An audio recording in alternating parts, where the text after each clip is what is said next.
കഴിഞ്ഞ ദിവസം ശ്രദ്ധയിൽപ്പെട്ട് കാണും, ഈ പെന്തക്കോസ് വിഭാഗത്തിൽപ്പെട്ട പാസ്റ്റർമാരുടെ വീടുകളിൽ വന്ന് ഒരു പെന്തക്കോസ്തുകാരൻ എന്ന് പറയുന്ന ഒരാൾ തന്നെ കൂടോത്രം എടുക്കുന്നു.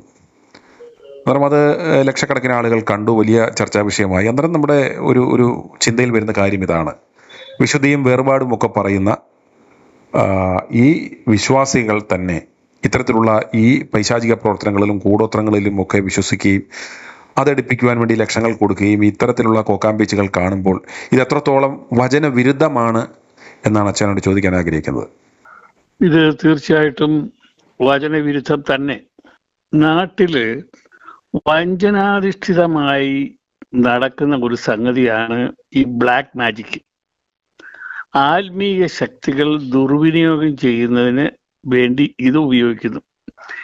ഇത് ദൈവത്തിൽ നിന്നും ദൈവിക പ്രകാശത്തിൽ നിന്നും നമ്മെ അകറ്റുന്നു. ഇതുമൂലം വ്യക്തികളും മാത്രമല്ല, കുടുംബവും മാത്രമല്ല, സമൂഹം തന്നെയും നശിച്ചു പോകും. വിശുദ്ധ വേദപുസ്തകത്തിൽ പ്രതിപാദിച്ചിരിക്കുന്നത് മാത്രം ഒന്ന് വിവരിക്കാൻ ശ്രമിക്കാം. ചുരുക്കമായി ഈ വിഷയം അവതരിപ്പിക്കാൻ ശ്രമിക്കുമ്പോൾ ഇതിനോടനുബന്ധിച്ച പേരുകൾ തന്നെ അസംഖ്യമാണ്. ആർക്കും അതിനെ ദുരുപയോഗപ്പെടുത്തുവാൻ സാധിക്കും. എന്നാൽ വിശ്വാസികളുടെ ആത്മാവിനെ സാത്താന് കൈക്കലാക്കുക സാധ്യമല്ല.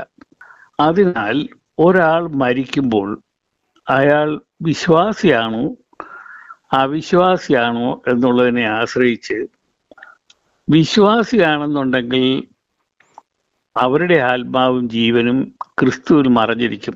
ആർക്കും അതിലൊന്നും ചെയ്യാനൊക്കത്തില്ല.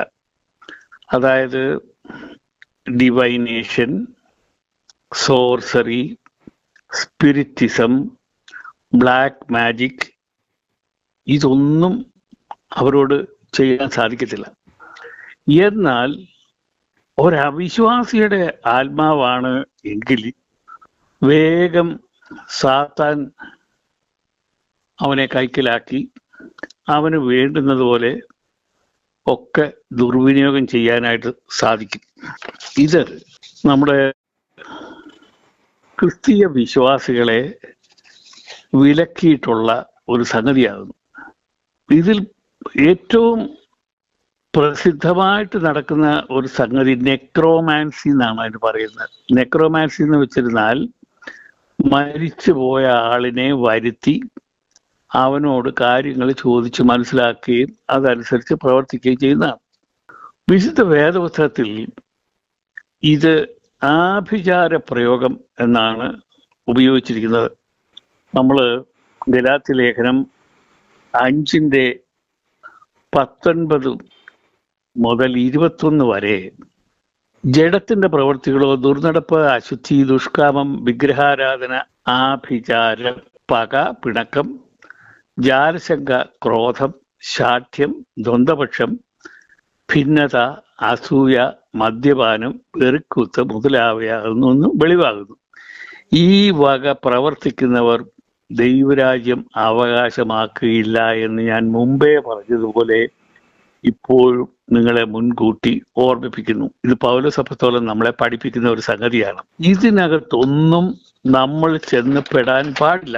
ഇപ്പൊ സുനിൽ ഈ പറഞ്ഞത് പെന്തക്കോസ്തുകാരനാണോ വേറെ വല്ലവനാണോ ആരാണെങ്കിലും ശരി, ദൈവത്തെക്കുറിച്ചൊരു ചെറിയ വിവരമുള്ളവന് ഒരിക്കലും ചെയ്യാനോ ചിന്തിക്കാനോ പാടില്ലാത്തതാണ്. എന്നാൽ ഭാവി കാലത്ത് ചിലർ ഭൂതങ്ങളുടെ ഉപദേശങ്ങളെയും ആശ്രയിച്ച് ഓഷ്ക് പറയുന്നവരുടെ കാപട്യത്തിൽ വിശ്വസിക്കുകയും വിശ്വാസം ത്യജിക്കുകയും ചെയ്യുമെന്ന തീമോഥെയോസിന്റെ ലേഖനം 4:1 പറയുന്നു. ഇതെല്ലാം സംഭവിക്കേണ്ട സംഗതികളാണ്, അതുകൊണ്ട് സംഭവിച്ചു പോകുന്നതാണ്. അടുത്തത്, തൻ്റെ മകനെയോ മകളെയോ അഗ്നിപ്രവേശനം ചെയ്യുന്നവർ, പ്രശ്നക്കാർ, മുഹൂർത്തക്കാരൻ, ആഭിചാരകൻ, ക്ഷുദ്ര പ്രവൃത്തി ചെയ്യുന്നവൻ, മന്ത്രവാദി, വെളിച്ചപ്പാടൻ, ലക്ഷണം പറയുന്നവൻ, അഞ്ജനക്കാരൻ എന്നിങ്ങനെയുള്ളവരെ നിങ്ങളുടെ ഇടയിൽ കാണുക പോലും അരുത് ഇത് ആവർത്തന പുസ്തകത്തിൽ 18 അധ്യായം 10, അതായത് തുടക്കത്തിൽ മുതലേ ഇങ്ങനെ ഉള്ള സംഗതികളിൽ നിന്നും ഒഴിഞ്ഞിരിക്കണമെന്ന് വിശുദ്ധ വേദപുസ്തകം നമ്മളെ പഠിപ്പിക്കുന്നു. വെളിച്ചപ്പാടന്മാരോട് ചിലയ്ക്കുകയും ജപിക്കുകയും ചെയ്യുന്നവരായ ലക്ഷണവാദികളോടും അരുളപ്പാട് ചോദിപ്പീൻ എന്ന് അവർ നിങ്ങളോട് പറയുന്നുവെങ്കിൽ ജനം തങ്ങളുടെ ദൈവത്തോടല്ലയോ ചോദിക്കേണ്ടത്? ജീവനുള്ളവർക്ക് വേണ്ടി മരിച്ചവരോടോ ചോദിക്കേണ്ടത് എന്ന് നമ്മളെ വിശുദ്ധ വേദപുസ്തകം പഠിപ്പിക്കുന്നു. ഇതിന്റെ അർത്ഥം യെശയ്യാവ് നമ്മളെ പഠിപ്പിക്കുന്നത് എന്താണെന്നറിയോ? മരിച്ചവർ നിങ്ങളുമായിട്ട് ഒരു ബന്ധവും പാടില്ല. നിങ്ങൾ ഏതെങ്കിലും കാരണവശാൽ ഒരു മരിച്ചവന്റെ ആത്മാവിനെ വശീകരിക്കുകയോ അതുമായിട്ട് ഇടപെടുകയോ ചെയ്യുകയാണെങ്കിൽ ദൈവ കൽപ്പനയെ നിങ്ങൾ ലംഘിക്കുന്നു എന്നാണ് അതിന്റെ അർത്ഥം. പിന്നെ നമുക്ക് ശൗൽ രാജാവിന്റെ കാര്യം അറിയാം. ശൗൽ യഹോവയോട് ചെയ്ത അതിക്രമം ഹേതുവായും യഹോവയുടെ വചനം പ്രമാണിക്കയാലും വെളിച്ചപ്പാടത്തിയോട് അരുളപ്പാട് ചോദിച്ചതിനാലും മരിക്കേണ്ടി വന്നു. അടുത്തായി നമുക്ക് പോരാട്ടമുള്ളത് ജഡരക്തങ്ങളോടല്ല, വാഴ്ചകളോടും അധികാരങ്ങളോടും ഈ അന്ധകാരത്തിന്റെ ലോകാധിപതികളോടും സ്വർലോകങ്ങളിലെ ദുഷ്ടാത്മസേനയോടും അത്രേ എഫേസ്യ ലേഖനം 6:12 പറയുന്നു. ഇത് വളരെ വ്യക്തമാണ്. കൂടാതെ ആകയാൽ നിങ്ങൾ ദൈവത്തിന് കീഴടങ്ങുവീൻ, പിശാചിനോട് നിൽപ്പീൻ, എന്നാൽ അവൻ നിങ്ങളെ വിട്ട് ഓടിപ്പോകും. ഈ യാക്കോബിന്റെ ലേഖനം 4:7 പറയുന്നതാണ് ഇത് നമ്മൾ ശ്രദ്ധിക്കേണ്ട ഒരു വിഷയമാണ്. അതായത് പിശാച് നമ്മളെ വല്ലതും ചെയ്തെങ്കിലോ എന്ന് ഭയപ്പെടുകയാണെങ്കിൽ പിശാച് നമ്മളെ ഉപദ്രവിക്കും. അതേ സമയത്ത് നമ്മൾ അവനോട് എതിർക്കുകയാണെങ്കിൽ, നമ്മളെ ദൈവത്തമ്പുരാൻ പഠിപ്പിച്ചിട്ടുണ്ട് പിശാചിനോട് എങ്ങനെയാണ് എതിർക്കേണ്ടത്. സർവായുധ വർഗം എന്താന്ന് നമ്മളെ പഠിപ്പിച്ചിട്ടുണ്ട്. നമുക്ക് എല്ലാം ഉണ്ട്, നമുക്ക് കഴിവുണ്ട്. നമ്മളെക്കാൾ വളരെ നികൃഷ്ടമായ ഒരു ജന്തുവാണ് ഈ പിശാച് എന്ന് പറയുന്നത്. കാരണം യേശു തമ്പുരാൻ അവനെ പരാജയപ്പെടുത്തി നിരായുധനാക്കി തോൽപ്പിച്ചു കളഞ്ഞു കാൽവറിയിൽ. അത് നമ്മുടെ വിജയത്തിന് കാരണമായിട്ട് നമ്മൾ എടുക്കണം. കാരണം യേശു ആരെ തോൽപ്പിച്ചോ അവരെ എല്ലാം നമ്മൾ തോൽപ്പിച്ച പോലാണ്.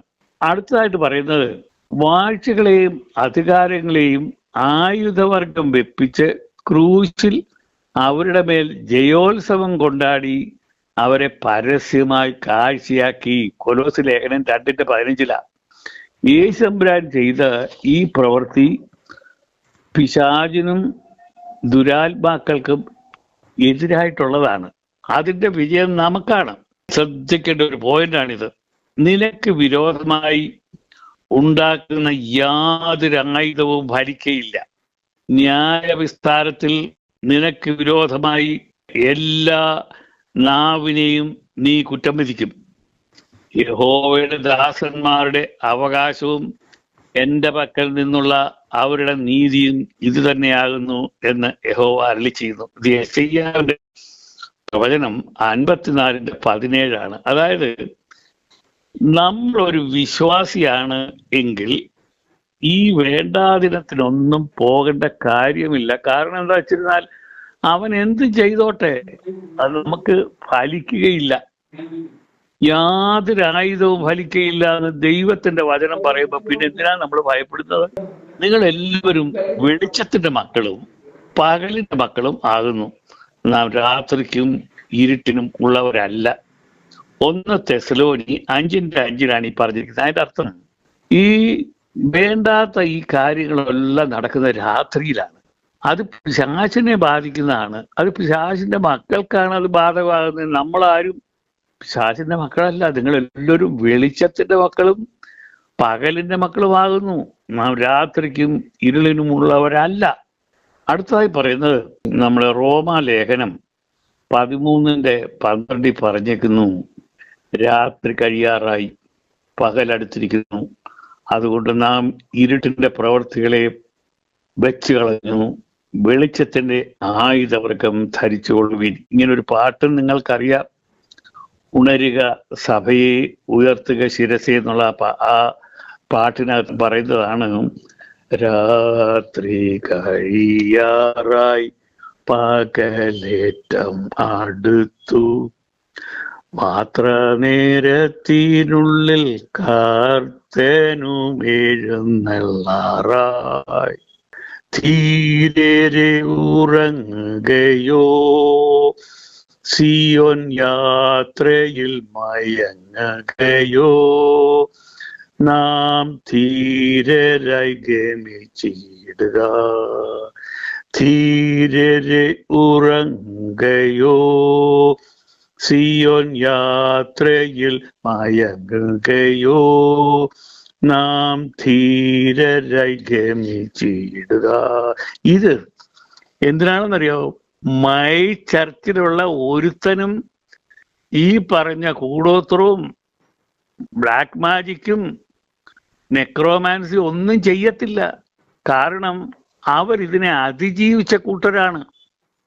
മൈ ചർച്ചിലെ ആൾക്കാര് കർത്താവിന്റെ കൽപ്പന പ്രകാരം ഇതിനെ എല്ലാം എതിരിടാൻ പഠിച്ചവരാണ്. അതുകൊണ്ടാണ് ഈ പാട്ടിന്റെ 2 വരി ഞാൻ പാടിയത്. രാത്രി കഴിയാറായി, പകൽ അടുത്തിരിക്കുന്നു. അതുകൊണ്ട് നാം ഇരുട്ടിന്റെ പ്രവർത്തികളെ വെച്ച് കളഞ്ഞു, വെളിച്ചത്തിന്റെ ആയുധവർക്കം ധരിച്ചുകൊള്ളുക. റോമർ 13:12. ഒടുവിൽ ഞാൻ പറയാൻ ആഗ്രഹിക്കുന്നത്, നിങ്ങൾ മന്ത്രവാദത്തിന് അടിമയായി പോയോ? വിഷമിക്കണ്ട, പിന്തിരിയൂ, കർത്താവിൽ ആശ്രയിക്കുക. അവൻ സർവ പാപവും സർവ കറകളെയും ക്ഷമിക്കും. അടുത്ത് ചെല്ലുക, ഇരുട്ടിന്റെ സാക്ഷികളെ വർജിക്കുക. ദൈവമേ, നിർമ്മലമായോർ ഹൃദയം എന്നിൽ സൃഷ്ടിച്ച് ഒരു ആത്മാവിനെ എന്നിൽ പുതുക്കണമേ എന്ന് പ്രാർത്ഥിക്കുക. 51 സങ്കീർത്തനം അറിയാത്തവരാരും ഇല്ല, എല്ലാവർക്കും അറിയാം. 51:10 ഇത്. ദൈവമേ, നിർമ്മലമായോർ ഹൃദയം എന്നിൽ സൃഷ്ടിച്ച് സ്ഥിരമായ ഒരു ആത്മാവിനെ എന്നിൽ പുതുക്കണമേ എന്ന് പ്രാർത്ഥിക്കുക എന്ന് പറഞ്ഞ, ഇതെല്ലാം മലിനമായ മനസ്സുകളിൽ മാത്രമേ ഇതൊക്കെ സ്വീകാര്യമാകുകയുള്ളൂ. അതിനുവേണ്ടി നമ്മൾ പ്രാർത്ഥിക്കുന്ന, കർത്താവേ, നിർമ്മലമായ ഒരു ഹൃദയം എനിക്ക് നീ നൽകണമെന്നാണ്. പിന്നെ നമുക്ക് നമ്മുടെ ഈ അപ്പച്ചനാണല്ലോ നമ്മളെ പലതരത്തിൽ വിളിക്കും. യെശയ്യാവിന്റെ പുസ്തകം 1-ാം അധ്യായം 18-ാം വാക്യത്തിൽ വിളിക്കുന്ന വളരെ അത്ഭുതകരമായ ഒരു വിളിയാണ്. വരുവീൻ, നമുക്ക് തമ്മിൽ വാദിക്കാം എന്ന് യഹോവ അരുളിച്ചെയ്യുന്നു. യഹോവ നമ്മുടെ കൂടെ വാദിക്കാമെന്ന് നമ്മൾ പറയുമോ? ഇല്ലല്ലോ. അപ്പച്ചൻ വിളിക്കുക, കൊച്ചുമോനെ, മോനെ വാട, എന്നോട് നീ വാദിക്ക്. എന്നിട്ട് വാദിക്കുക അല്ല ചെയ്യുന്നത്, വരുവീൻ നമുക്ക് തമ്മിൽ വാദിക്കാം എന്ന് യഹോവ അരുളിച്ചെയ്യുന്നു. നിങ്ങളുടെ പാപങ്ങൾ കടും ചുവപ്പായിരുന്നാലും ഹിമം പോലെ വെളുപ്പിക്കും, രക്താംബരം പോലെ ചുവപ്പായിരുന്നാലും പഞ്ഞി പോലെ ആയിത്തീരും. ഇത് യെശയ്യാവിന്റെ പുസ്തകം 1-ാം അധ്യായം 18-ാം വാക്യമാണ്. ഇതിന്റെ പശ്ചാത്തലത്തിൽ നമുക്ക് ഒരു കാര്യം മനസ്സിലാകൂ. ദൈവമക്കള് ഈ വേണ്ടാത്ത കാര്യത്തിനൊന്നും പോവരുത്. അവരെപ്പോഴൊരു ഒരു സങ്കടമോ ഒരു ബുദ്ധിമുട്ടോ അനുഭവപ്പെടുകയാണെങ്കിൽ ദൈവത്തിലേക്ക് അങ്ങ് അടുത്ത് ചെല്ലുക. ഇതാണ് എനിക്ക് നിങ്ങളോട് പറയാനുള്ളത്. i2i News, an eye for truth. i2i News subscribe ചെയ്തിട്ടില്ലാത്തവർ ഇപ്പോൾ തന്നെ സബ്സ്ക്രൈബ് ചെയ്യുക. നോട്ടിഫിക്കേഷൻ ലഭിക്കുവാൻ ബെൽ ബട്ടണും അമർത്തുക.